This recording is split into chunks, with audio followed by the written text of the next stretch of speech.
Today's guest is one of the few A-listers who is truly self-made. Writing, directing, producing, and starring in his first film led him to the Cannes Film Festival.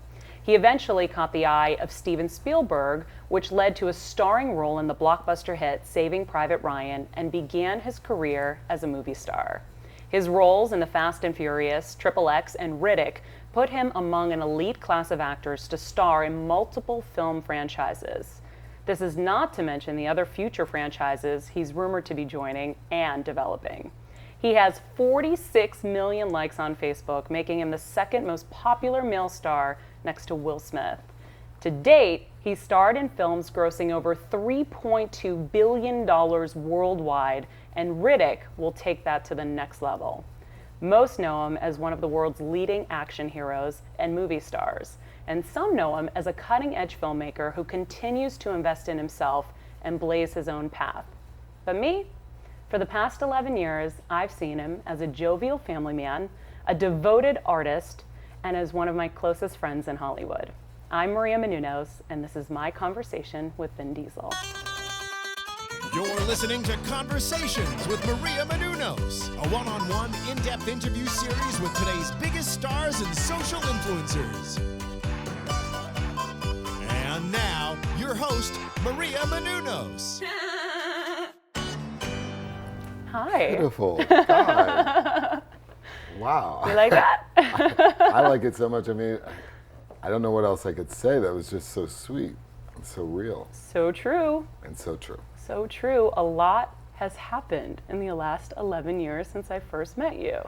You're a father, you've had, so many more successful franchises that you've, been a part of and produced and starred in and done. It's incredible. You got your star on the Hollywood Walk of Fame just recently, and then Riddick's coming out, which is your baby. How Surreal. excited are you? I'm so excited that it's coming out. I'm so excited that it's coming out. And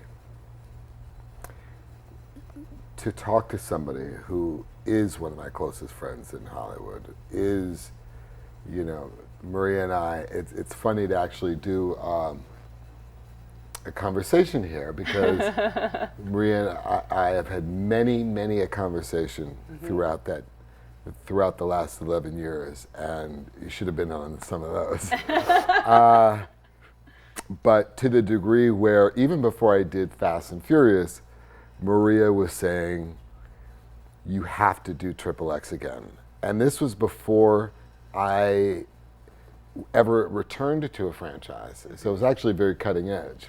And just to kind of contextualize it for everyone, when we shot Chronicles of Riddick, Maria was the one that came and had the exclusive on the set in Vancouver in 2003 while we were shooting Chronicles of Riddick. And she was so immersed and so, I guess, into the movie that we were shooting that she opted to go for a stunt ride. So she was harnessed up. I can remember to this day, she was harnessed up and flying through the air on a green screen set just to feel what it was like to be a part of that Riddick experience. That was like a kid in a candy store. It was so fun. It was so, but to go from there, 2003, and to come to 213, 10 years later, is it surreal for you to see people walking around with Furion t-shirts or to see billboards that are saying, no, this is going to happen? Oh yeah, because you were not stopping until it did. I mean, Furion Fridays, they're finally going to actually get to see their movie, like you said, on Friday. They've been waiting for so long, and you did this for them because they wanted you to do this. I really did. I'd like to think that I do all the movies for the fans. It's my occupation, it's my livelihood, but the choosing of which movie to do, the order of, order in which I do the movies, really comes from the feedback that I get from the social media. We're just in a different time right now. We're in a time right now where the audience's voice counts. Yeah. And it's kind of a foreign idea to Hollywood. It's not how Hollywood was constructed. It wasn't the premise behind building Hollywood. The premise behind building Hollywood was we manufacture our movies and we put them out. And once we're done manufacturing them, once we're done creating them, it's out of our hands and we really don't care about what the feedback is. We care about critics, but we don't care about the everyman. But you also had no control at that point, because it's not like you could really, I mean, unless you're going to invest in research groups and test groups. And you had no control at that point. And so I think a lot of people, when social media started, didn't really make the connection of how helpful that would be as an artist to even decide where to place your effort. I mean, it's not like there's a, stock analysis that you could look up and say, this is where I should put all my stocks. If you were a stock trader, how do you know what movie to do? How do you know it's the right time to do Fast and Furious, or the right time to do Riddick, or the right time to do Hannibal, or the right time to do XXX, or any of those things? And I rely so much on the feedback. I mean, the thing I'm most excited about right now is reading comments over the next couple of days about people's experience seeing their Furion back on the screen. So exciting. That's exciting. That's something. And I got one this morning from someone in Edinburgh, in Scotland. And he said that he went to see Riddick with his son, and he said it was well worth the wait. And he said, here's to the next one. And will there be a next one? Can you give it up? I don't know.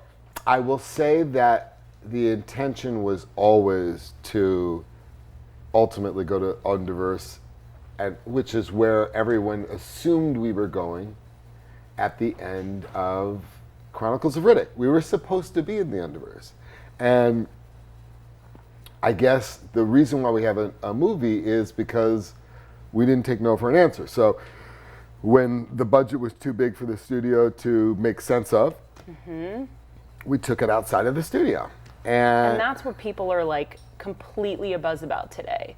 It was breaking on the web yesterday that you mortgaged your home, or homes, I don't know, to make Riddick. It was a very tricky time. Tricky and scary, I'm sure. Super scary. The holiday season in 2011 was so, I can remember the time. I was so anxious. I was so, I was concerned. And I'll tell you something here that I haven't told anybody. There was some fine print in the deal that was constructed, where if I did the Tokyo cameo, the cameo in Tokyo Drift, the studio would just give me Riddick back and say, you can make Riddick. It was a huge victory at that point. I remember that. You remember that? Yeah. I walked you through the whole deal me, before anyone knew I was going to come out in the remember. cameo. I was saying, Maria, what do you think about this? I was like, do it, do it, do it, do it. They want me to do this cameo, and they'll give me Riddick back. So I had to do it because for the last 10 years, the Riddick audience has been wanting the continuation of that mythology. So when I made that deal to do the cameo, Universal was never anticipating doing 5, 6. It was a miracle if 4 was going to work in their mind. Yeah. They were ready to give up on the franchise. And when we made the deal, they gave me a year and a half.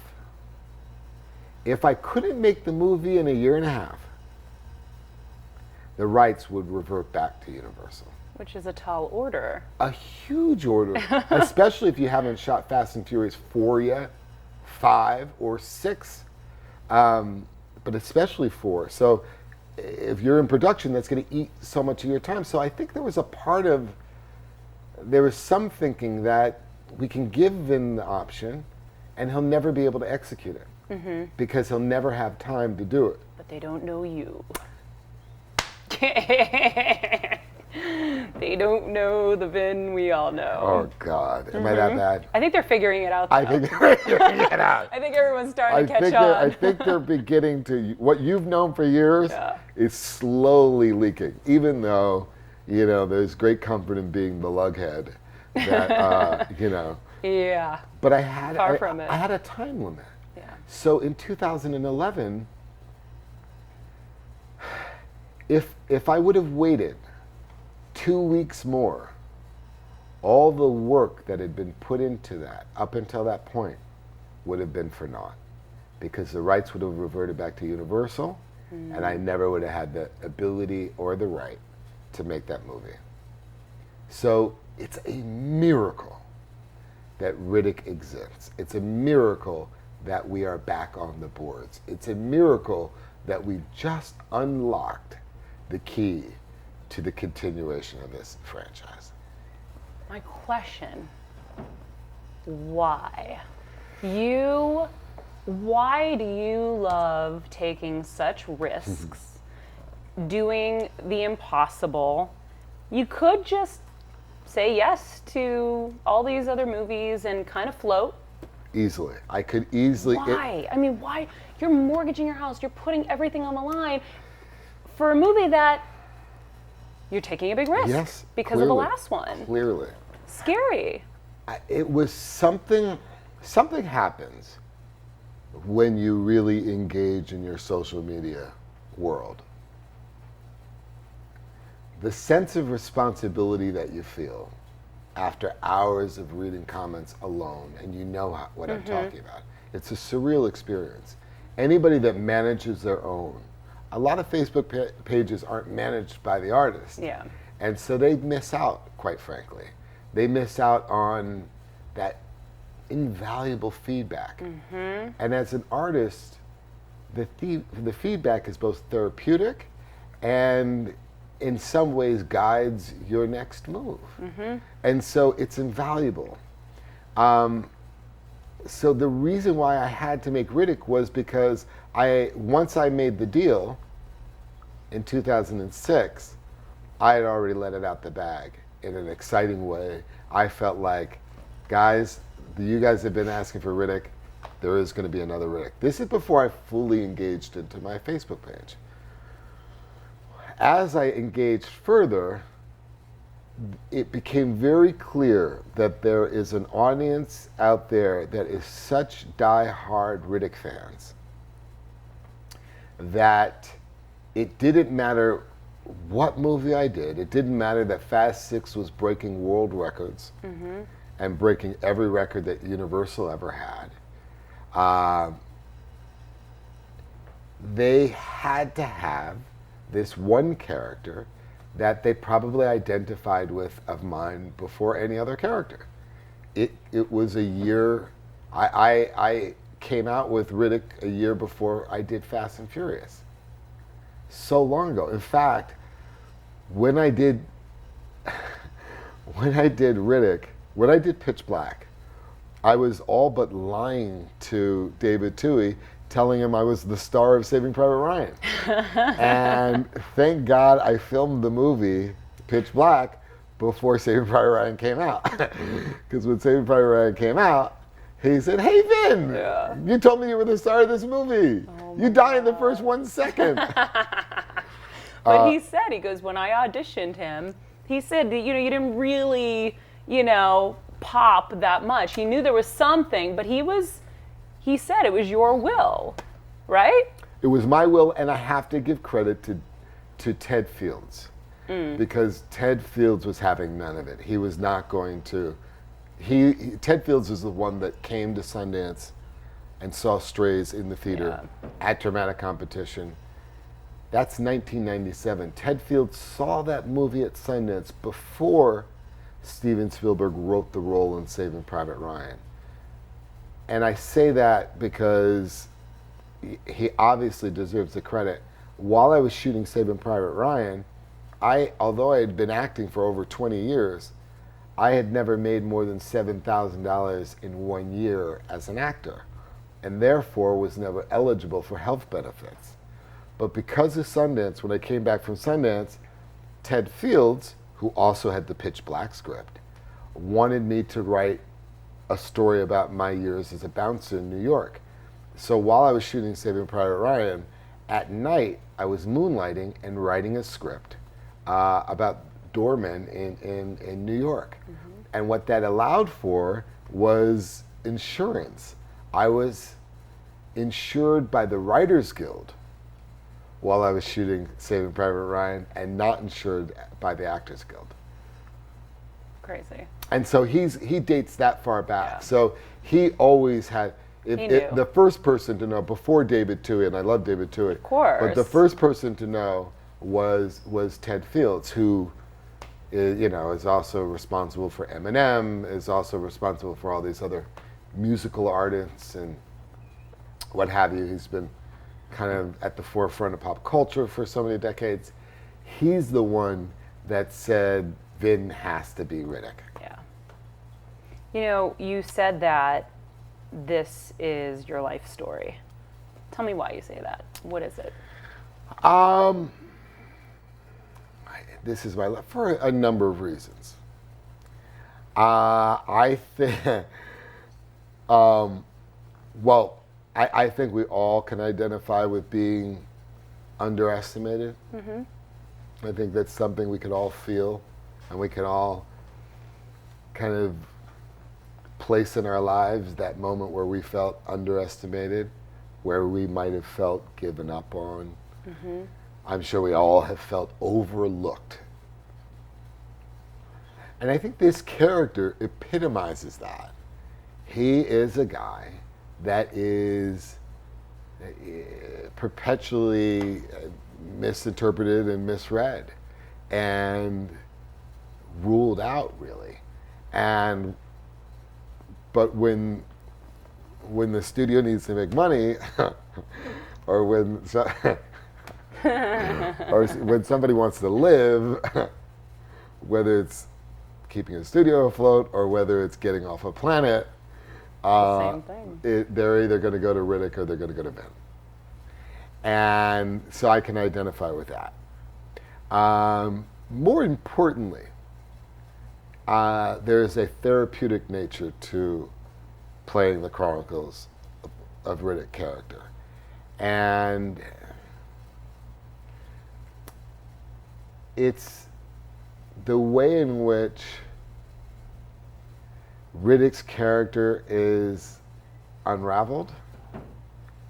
There is a strange parallel to the way that my identity for myself has unraveled. I started this world, I came into this world with kind of very mysterious conditions. I didn't know who my biological father was.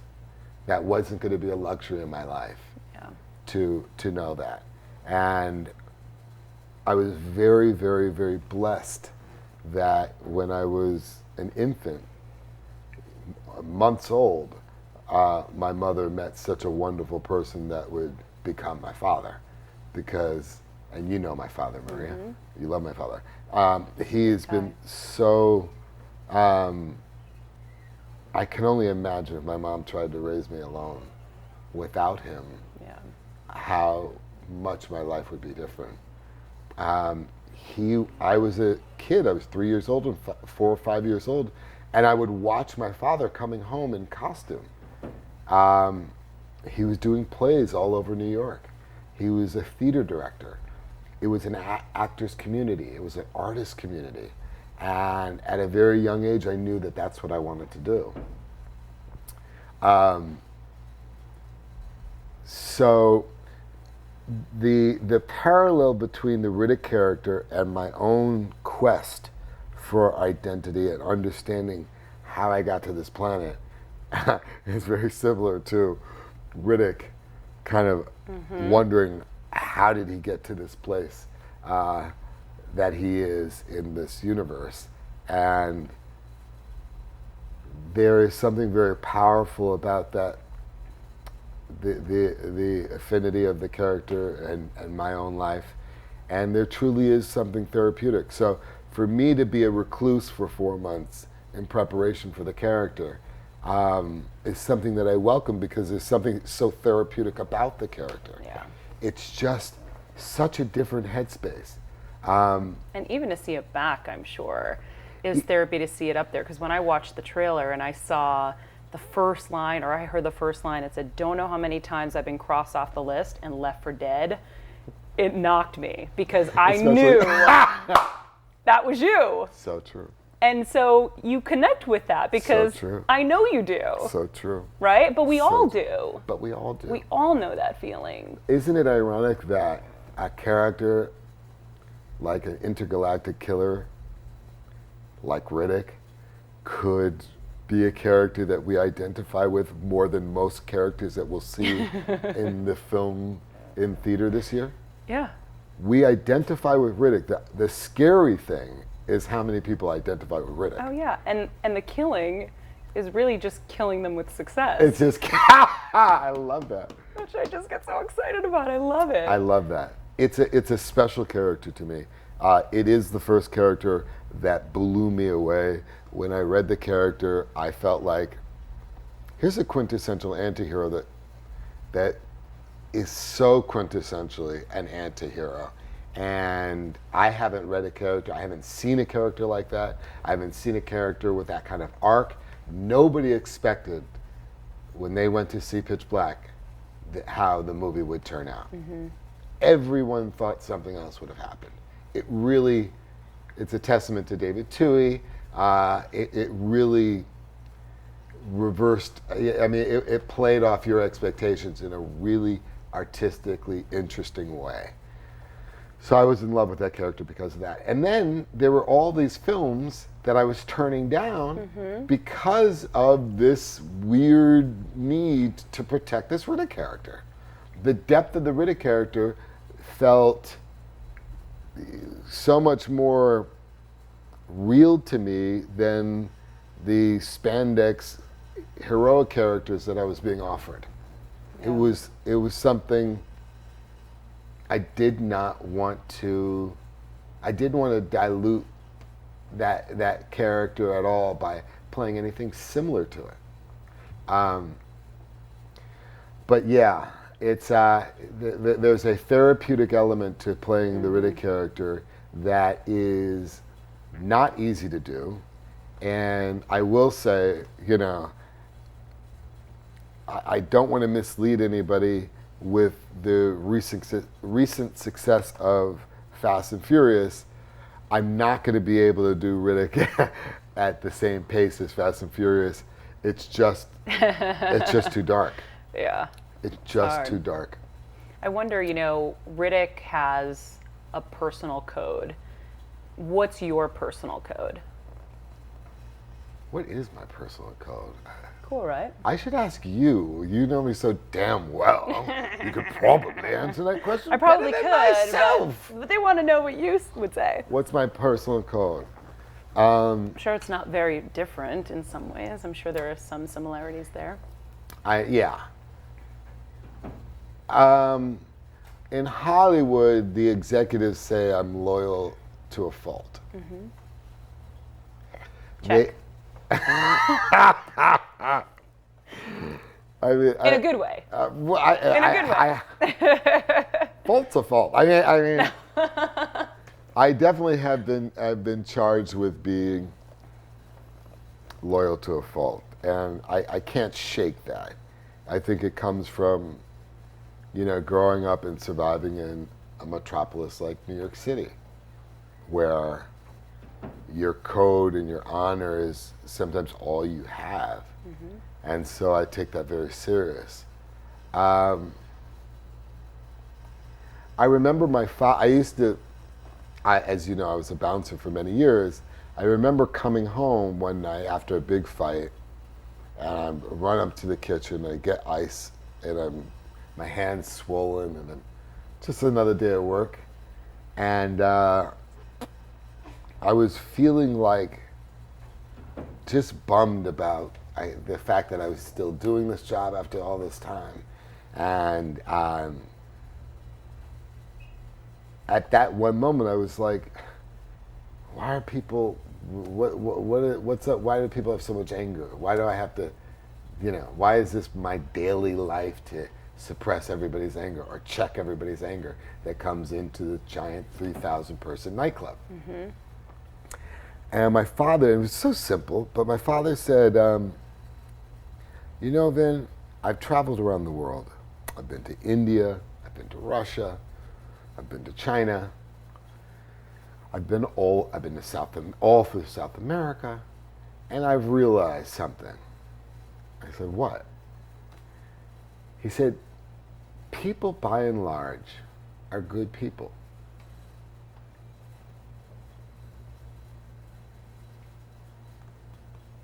Sounded pretty simple, and yet it meant so much.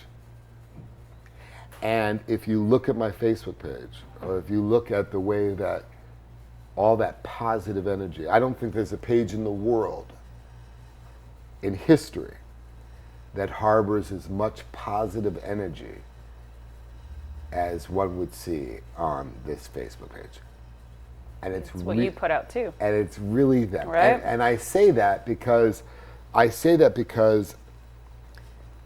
if you believe that in your heart, and not everybody watching this can say that, or is ready to say that, or is comfortable with themselves enough to say that. But if you really believe in your heart that people, by and large, are good people, it affects the way that you address the world. As you see, post in and post out. I address a world that in my soul I feel is comprised of good people. I love that. That's why you always have a twinkle in your eye. That's why you're so fucking beautiful. Oh. I want to talk to you a little bit about so many things, but I want to go into upcoming roles and things because, one would think that you get offered so many roles and you're trying to figure out what to do. Is this still a time where you're auditioning for anything? Like if Woody Allen called you tomorrow and said, I want you to audition for something, would you do it? Yeah, I mean, actually Woody Allen wanted to offer me a role. Okay. And of course, Universal couldn't carve me out dates from Fast 6. Are you bummed? I know you love him, right? I do. I mean, love to work with him. I was lucky enough to work with one of my heroes, Sidney Lumet. I love New York directors because that's where I love all directors, but I grew up in New York, so I have, a special place for New York directors. I started as a New York director. Both films I ever directed were both shot in New York. So I'd love to work with a Woody Allen. My take on auditioning is different. I don't even like to really audition actors for the movies that I'm producing. I don't think that auditioning yields the best results. I think that there are people that can come in that are really good and formulaic at auditioning and don't pop in a magical way when it's screen time, when it's showtime.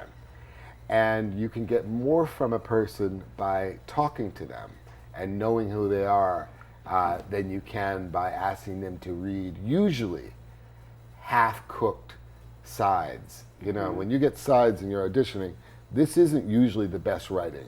It's leftover writing from a first draft that gives you an idea of what the character is. Sometimes you're reading lines for another character.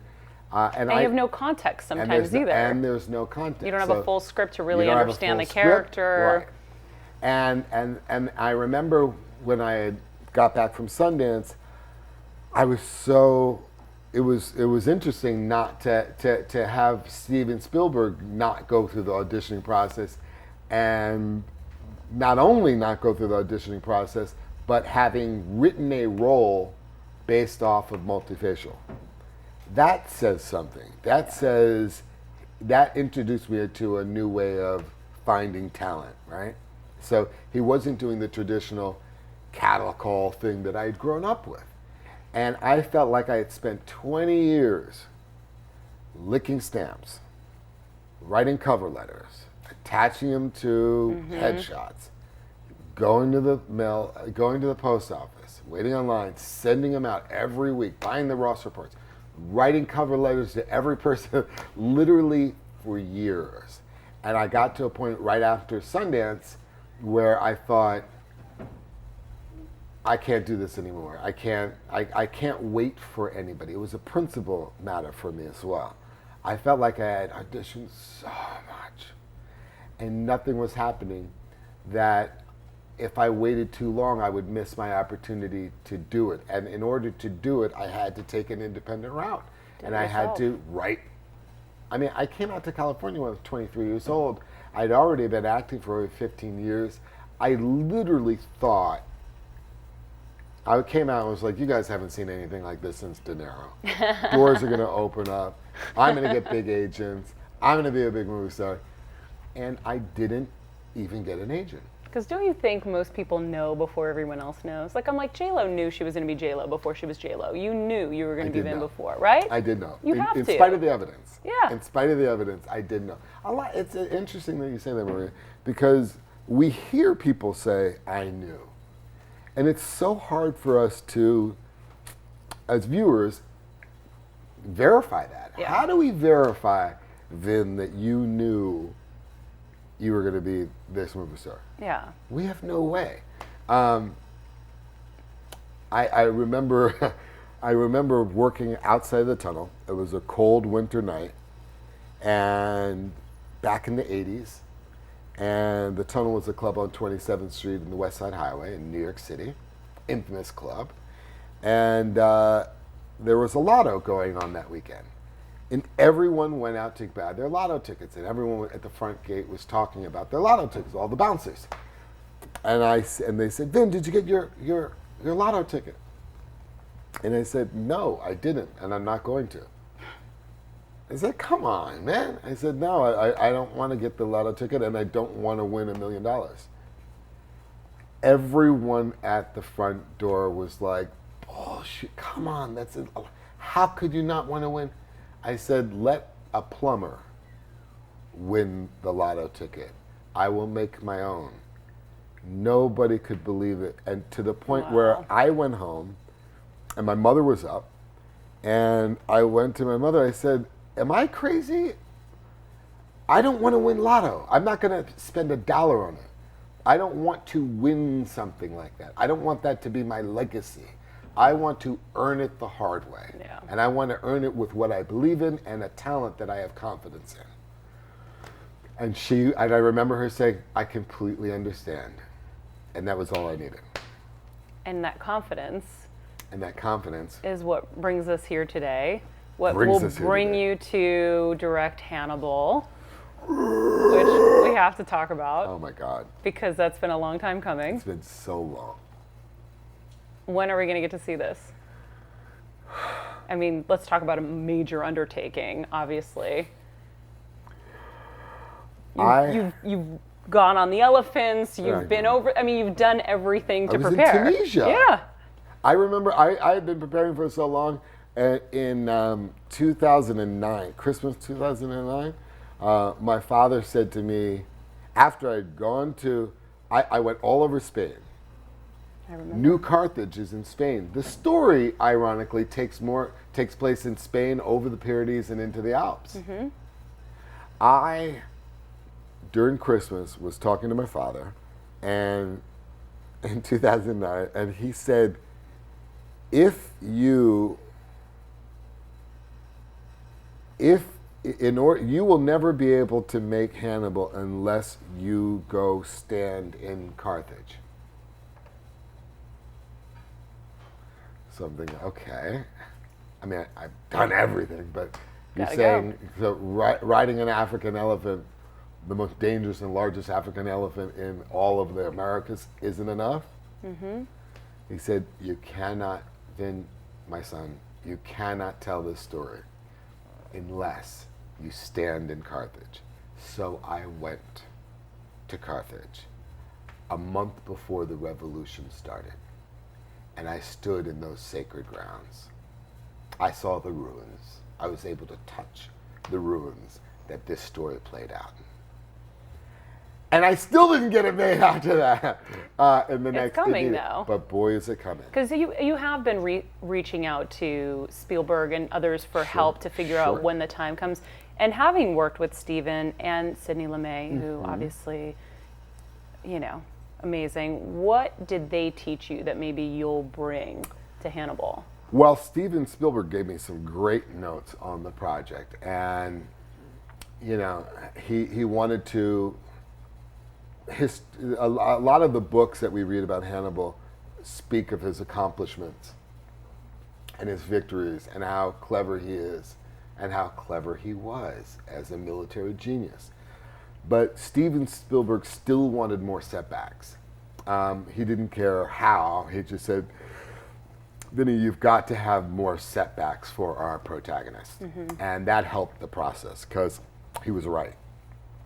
So I was able to go back and with Franzoni and Franzoni, who wrote Gladiator, and one of my favorites, and start setting in some of the resistance and the setbacks for our hero. I think what people don't know about you too is how involved you are in every stitch of every frame on the screen, because having been to your house, you've got boards and visuals and you're writing till all hours of the night. I mean, anything you put out is your baby. You are so involved. True. How do you walk that line when you're not, let's say, directing something and you are producing and acting? How are you a filmmaker but walk that line? How do I pseudo-filmmake? Yeah. That's tough. It's very tough. The biggest hat trick in Hollywood, quite frankly. Well, I'm lucky because the fact that I'm a producer allows me to be more accountable, and being more accountable allows me more access. The one area I don't get access in, actually, in my life, which is probably going to be the thing that forces me back into the directive chair, is post. I haven't broken into the editing room. I'm shocked. Yeah, I'm shocked too. I haven't broken into the editing room. So any of the movies that you've seen in the last 5 years have not the one input that they don't have is my input in editing and in that post process. And so if it wasn't for that, I could just enjoy all the creativity that producing it at my level and my style of producing allows. Casting, general directions of stories, themes, what the story will be. I'm the one that's forcing Universal to make sure that 8 and 9 is mapped out before I shoot 7, which is not something that anyone would ever do. But I feel wholeheartedly that the audience has now built a trust about how the films stack, not just how the film plays, but how the films stack and relate to one another, which is one of the coolest things about the last 3 Fast and Furious films. So when I think about Hannibal and when I'm trying to answer the biggest riddle in Hollywood, would I foolishly step into that director's chair after having not directed a feature film in so long, and having the weight of playing the hardest character of my life, which will be Hannibal? That's the trickiest question. Yeah. And it's interesting, 5 years ago, Hollywood would have made that very easy for me and said, you definitely ain't directing it. Yeah. But after the last 5 years, I'm hearing executives suggesting me directing it, and it blows my mind, and I just try to play it cool. And I'm hearing an executive suggesting me directing this big film. It's a great sense of validation. It's a huge compliment, and it's very, very harrowing. And it's so funny. I was out maybe a year ago or a year and a half ago, right after Fast 5 came out, and someone said to me, "Oh, hey, Vin. Oh, such a pleasure to meet you. What's it like waking up every morning and being Vin Diesel?" And I said, I don't think like that. I wake up every morning saying, I haven't made Hannibal yet. To the degree that when I was getting my Hollywood star, the night before, I was thinking, is this premature? I haven't made Hannibal. Yeah. And there are probably more people that don't know that promise I have to fulfill. But there are so many people that do know.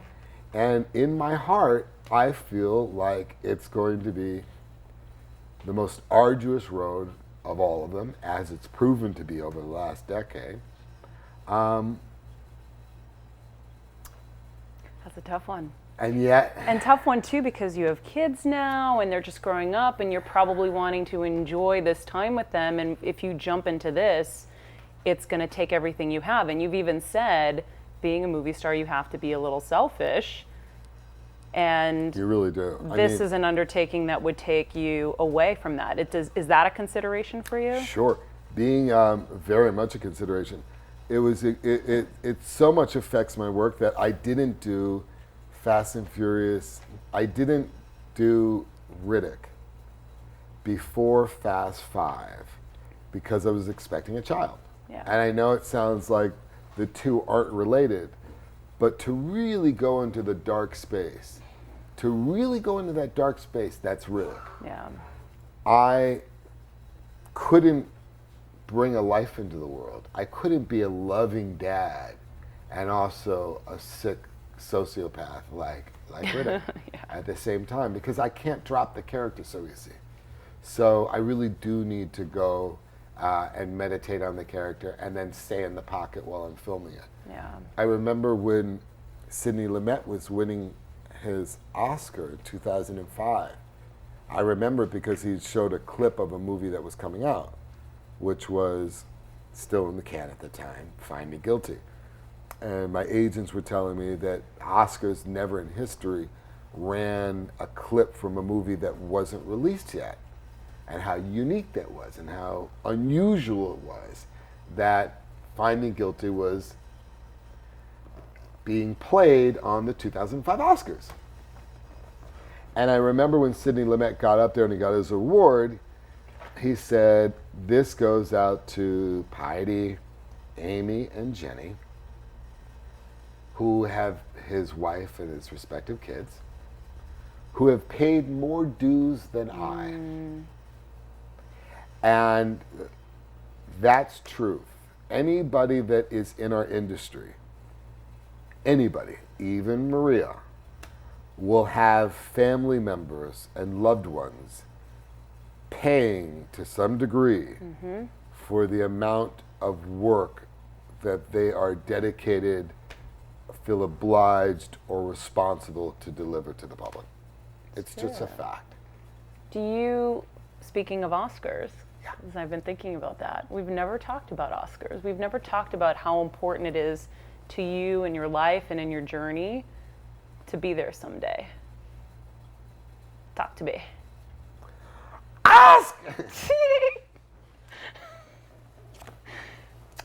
Oscars.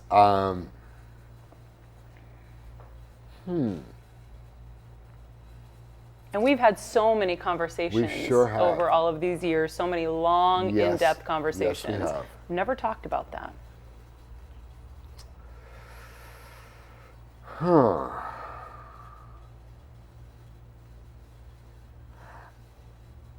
I gotta say,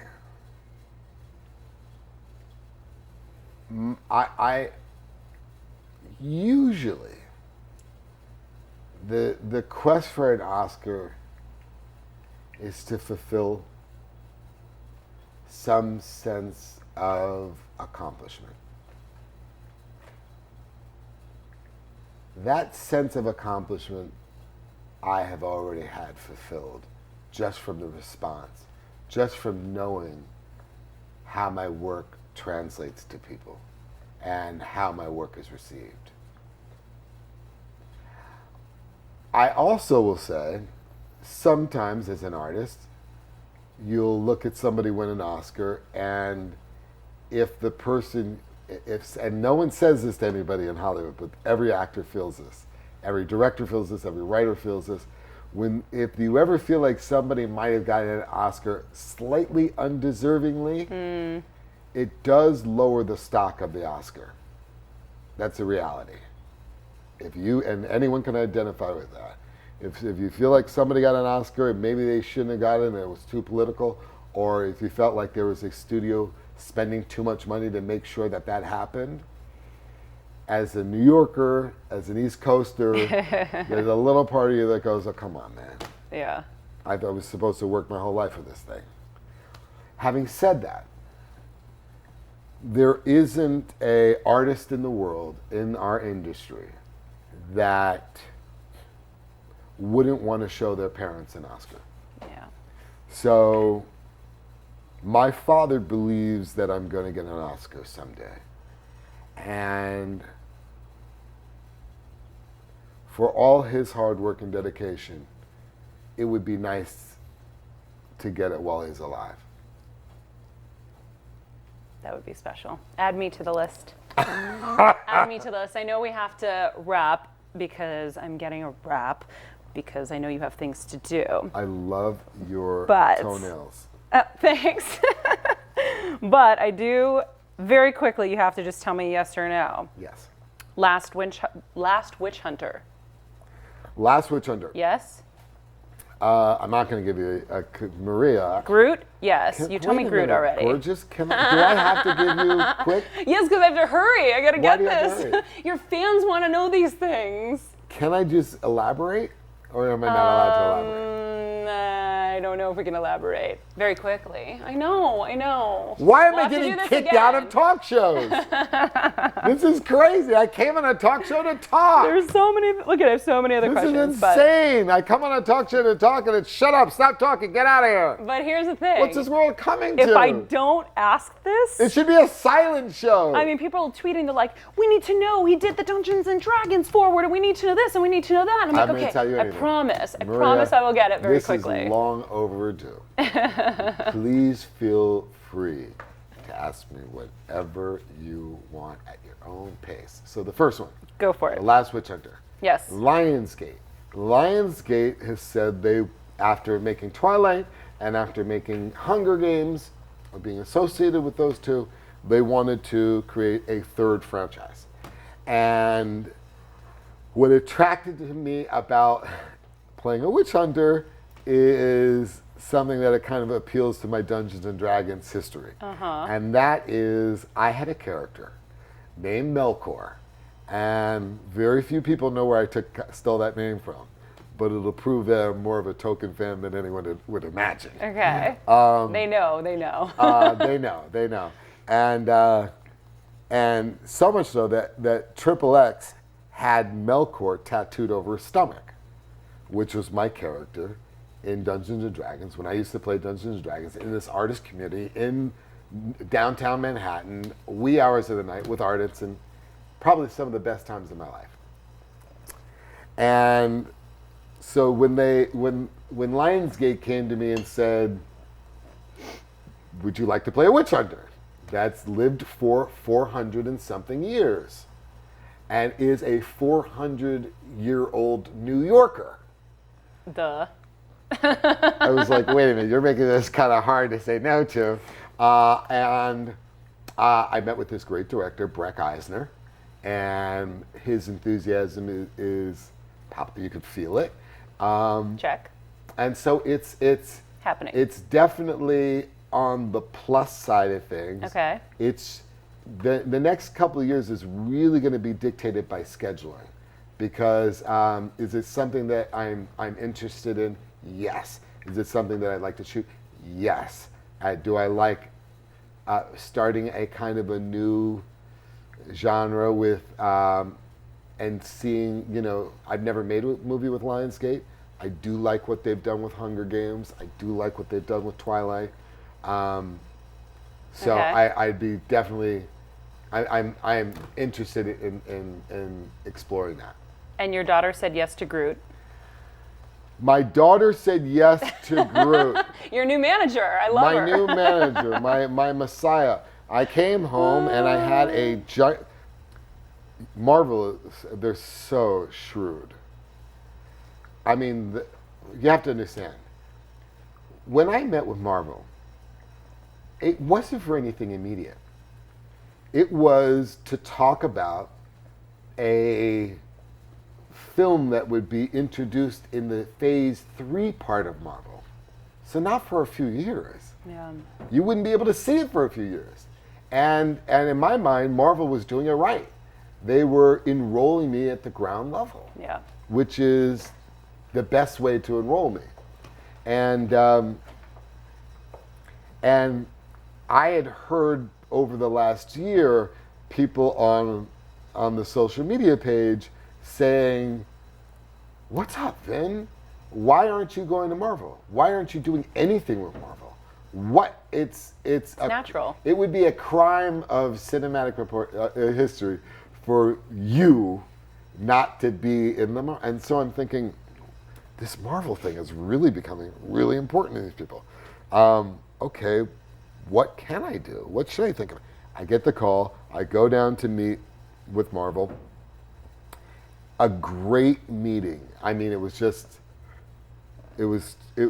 even talking about something so big I can't even talk about because it's like the merging of brands in a way, which I won't get into. But that was something way down the road. Okay. And so this happened. I think I know what you might be talking about. This happened a week before Comic-Con. So I went down to Comic-Con for Riddick, Hall H. So excited. Haven't been to Comic-Con since Pitch Black. So it must have been over 10 years since I was in Comic-Con. It's changed dramatically. But totally your place. But totally my place. Yeah. Totally my vibe.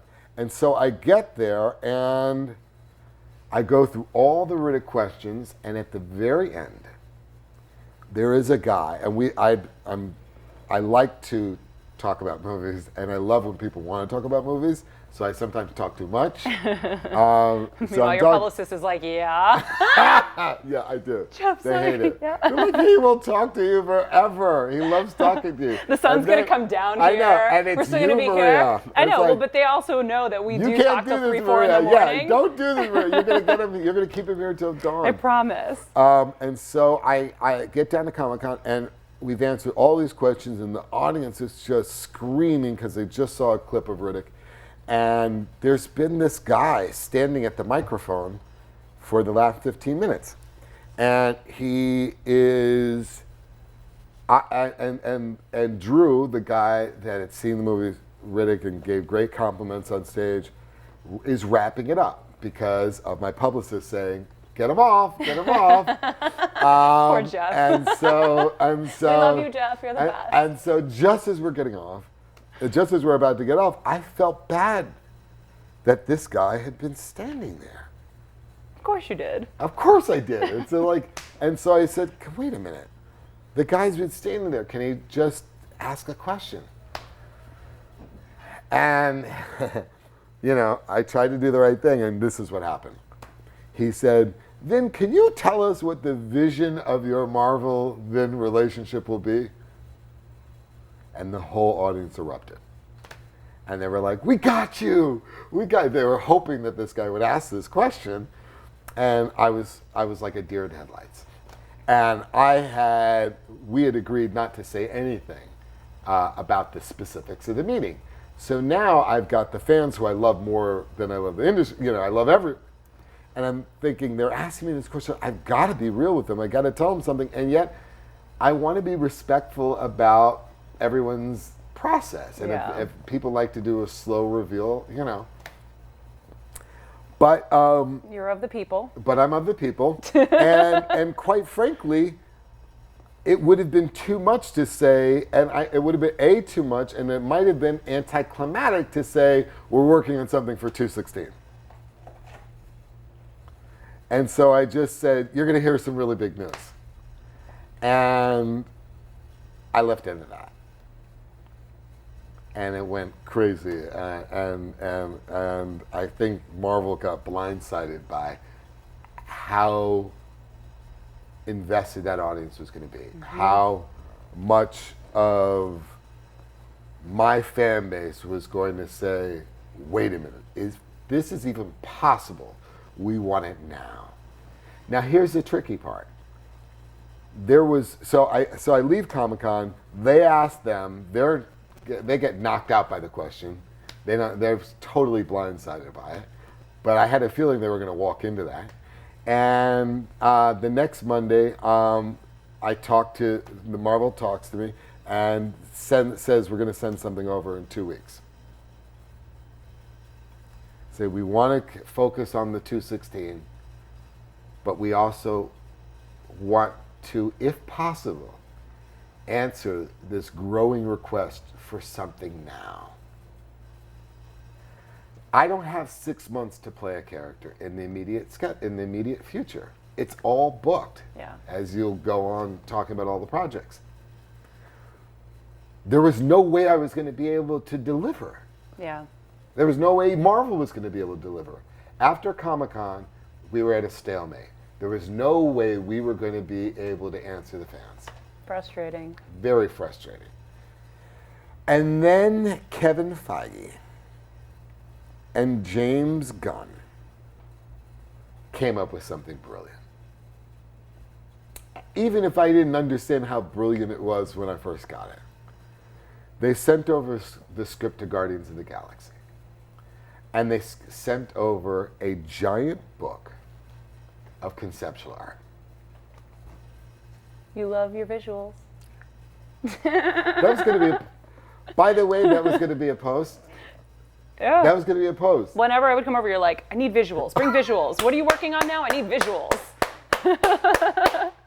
So true. Mm-hmm. I was going to say, everyone knows I'm a sucker for conceptual art. Yep. I am a real sucker for conceptual art. In fact, I did, just a little piece of trivia, I did Dom Toretto. I agreed to Dom Toretto before reading the script. And the reason why I agreed to Dom Toretto is because I was at the Four Seasons having a cranberry and club soda with Rob Cohen, and he described to me one scene. He gave me the visual, he described it, of the camera going through my eyes, down my arm, and into the clutch and into the engine of the car. And in 1998, that blew my mind. And that's how I became Dom Toretto. From that one visualization that he was able to impart just by talking it out. Okay, so they sent over the visuals. I look at the visuals first and I'm like, oh my God. This is some of the best conceptual art I have seen in my life. So, but the request was a little bit, they want me to play a tree. Like, you wanted Vin to talk, Vin's going to be talking. So they said, they wanted me to play a tree. They said there was something akin to Iron Giant about this tree. And everyone knows I'm a sucker for the Iron Giant. But I'm still like, and another thing that nobody knows is I always loved the Andy Serkis portrayal of Gollum as an actor and as a performer. I always thought that was one of the coolest challenges and one of the coolest things to do. To, like, if Peter Jackson would have asked me to play a dragon, I would have loved to have played a dragon. But to really mocap it. So when Kevin Feige and James Gunn said, we want you to voice a character that historically is known for only saying one line, it was not dissimilar to David Twohy saying, I want you to do Riddick, but I don't want you to interact with anyone in the whole first act. There's something challenging about that and fun about that. So where someone else would have said, this is crazy, one line, I thought of it as an insanely fun challenge. And again, I told you the conceptual art was so incredible. But to make sure I was on the right track, I took the book of conceptual art into the room with my kids. And I opened it up to the page where all 5 Guardian of the Galaxy characters are. And I said, who do you think they want Daddy to play? And my daughter so quickly pointed to Groot.